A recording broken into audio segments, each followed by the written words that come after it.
So here we are back for round 2. I've decided to already jump into the game so that you don't get to see any spoilers. Although, as I mentioned in the very beginning of the first video, ideally we're watching people who make it to the last round. So, Nekvek, champion of round 1, won the die roll. And let's see how this plays out. Legatus, 626, had to mulligan to 6.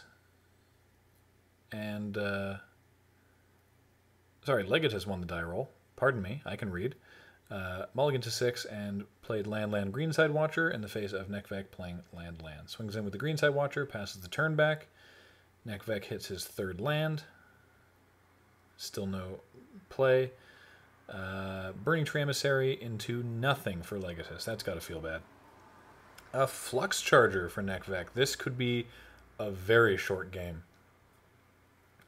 Legatus doesn't have an immense amount of pressure on the board, and Nekvek has a Flux Charger out with a Traitorous Instinct, swinging in for 9. Just boom, get you. Yeah, I can see this one going quite quickly. Oh, stab wound on the Flux Charger. All right, so that means that the Flux Charger can no longer.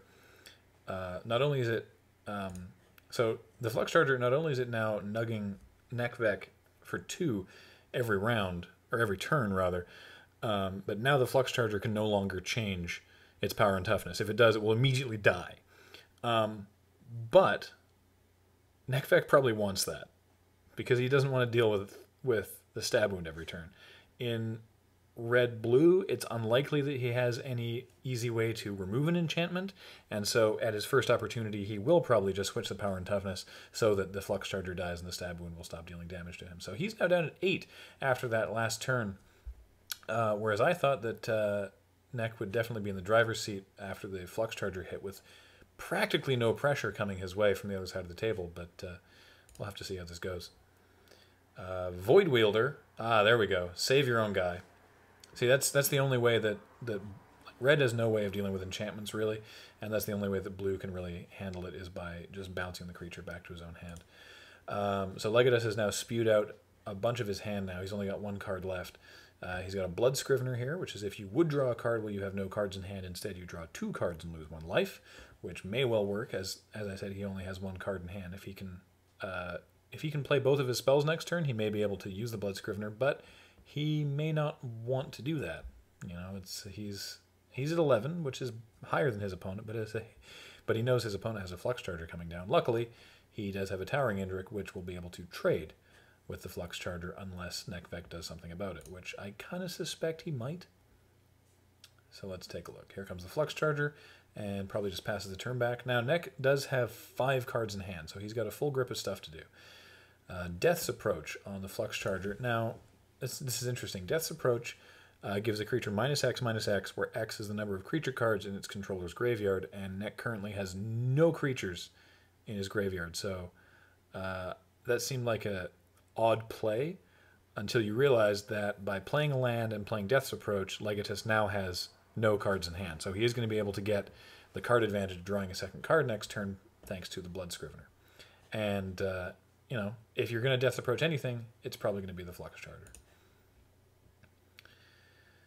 Nekvek, however, has an Act of Treason. Now, he's already played a Traitorous Instinct. The only non-creature spells we've seen this game from Nekvek is a Traitorous Instinct and an Act of Treason. He's got Act of Treason on the Towering Indrik.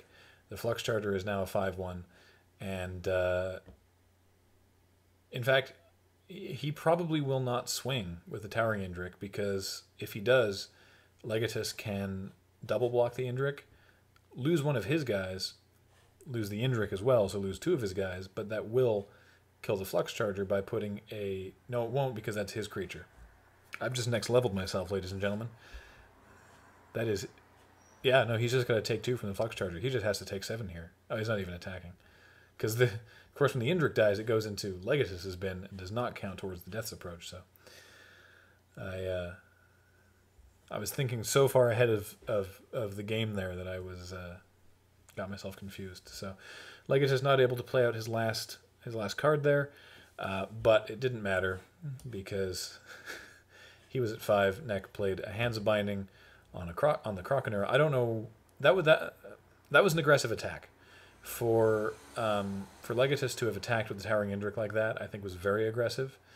I mean, he knew he'd be playing the Krakenura, but he's also at 5, and so if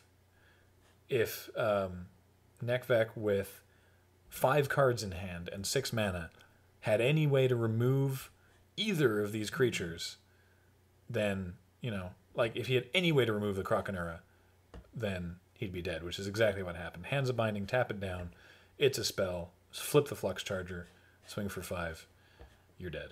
So, and the event has disappeared. All right, everybody.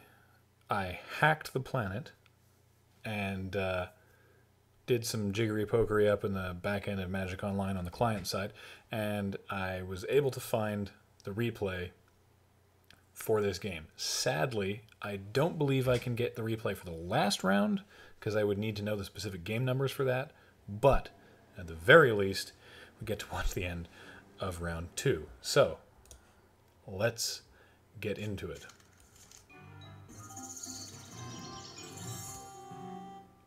That was horrifying. Let me... I was going to say let me mute the computer, and then a clown drove by. Alright, so... Legatus mulligan to 6, and then again to 5, and then play to Forest. And we are into this game. Legatus versus Nekvek, round 2, game 2. So, Forest, Mountain, Swamp, Island, Nivix Guildmage. Back to Legatus, Swamp, and a Krakenura. Alright, that seems like a pretty good play. Krakenura's really good. Ooh, Sacred Foundry. Nekvek got a little bit of money and straight into Annihilating Fire. Exile the Krakenura, and get in for 2 with the Nivix Guildmage. 4-drop of a Towering Indrik. That blocks the Nivix Guildmage even better. And Nekvek is doing nothing, and they're passing the turn and probably just going to loot at the end of turn. There's a Dead Reveler coming down from Legatus Unleashed, because clearly Nekvek is not presenting a major threat. Started to tap his mana, though, and I'm pretty sure that we're going to see, yes, indeed, draw a card and discard a card, the first of the 2 abilities on the Nivix Guildmage. Discarding an Island. Land is a good thing to discard. You've always got more of it. 5th mana comes down, and a Void Wielder to bounce the Indrik. Getting in for 2 with Nivix Guildmage. Again, the Dead Reveler still can't block. And now the Dead Reveler can also not really attack because of the Void Wielder, though, interestingly, Nekvek just chose to take the 3 damage. The Void Wielder can easily block Dead Reveler all day, so I guess... See, typically you call that a chump check. You know, it's like, well, I got no reason not to attack, so I may as well attack, and if he blocks, and if he doesn't, then I get in for free damage. And that's what that was. I mean, Dead Reveler can't block, so there's no point in leaving it back. There's no reason not to attack. It's in no danger of dying. Nekvek is tapped out. May as well attack. Which, to me, as Nekvek, means that there's nothing fishy about that attack. Again, we can't see Legatus' hand. We don't know what was in there. Maybe he did have, Weapon Surge, a way to give it +1, +0, and First Strike. You know, maybe maybe Legatus did have a way to push the Dead Reveler through the Void Wielder and kill it. But I don't know. If I were Nekvek, I would have blocked that guy because it's a perfectly reasonable attack. It's not one that seems fishy to me. But who knows? Prophetic Prism down from Nekvek, drawing himself another card.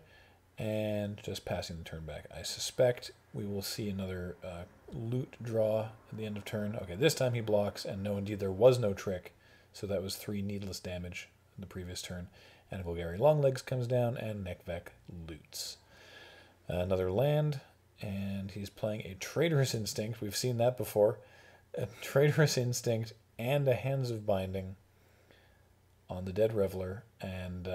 this is going to be a pretty big game. The long legs with the Traitorous Instinct is hitting for 7. So he's swinging in here, if he swings in for everyone, with 7, 8, 9, 10. And the Reveler won't be untapping next turn, and regardless of who he ciphers this onto, the Indrik will not be untapping next turn either. It looks like he's going to cipher it, or encode it, pardon me, onto the Nivix Guildmage. And the gross thing about this is he's got so much mana. Next turn, he can get in, like,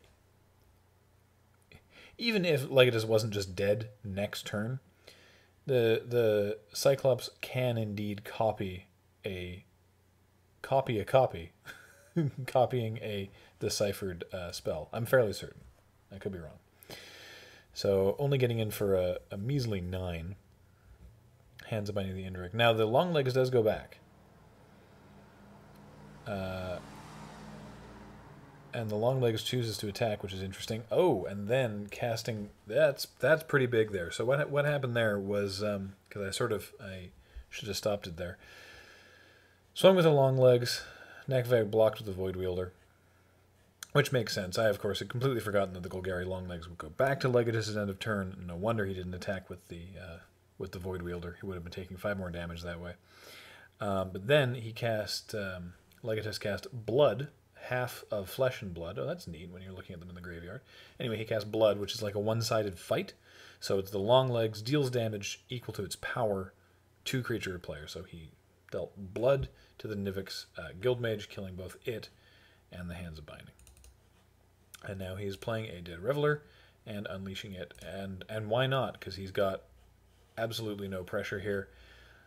Nekvek's got to do something pretty meaningful. He could have Aetherize, he could have a Cyclonic Rift, but regardless, he's got to start doing something. So what he did there is he tapped for Catch, which is gain control of target permanent until end of turn. Untap it, it gets haste. We've seen, out of Nekvek, we've seen a Traitorous Instinct, an Act of Treason, and also a Catch. He definitely has a theme here. So he's stolen the Long Legs, and this has got to be pretty bad for Legatus. Dead Reveler here, can't block. He's tapped out. He's only got 1 card in hand anyway, but still, this is going to get in for 5. Next got 2 cards in hand. I suspect we're about to see the end of the game here. What's he tapping for here? It is an Act of Treason. All your creatures are now my creatures, and rawful indeed. You got to agree with Legatus there.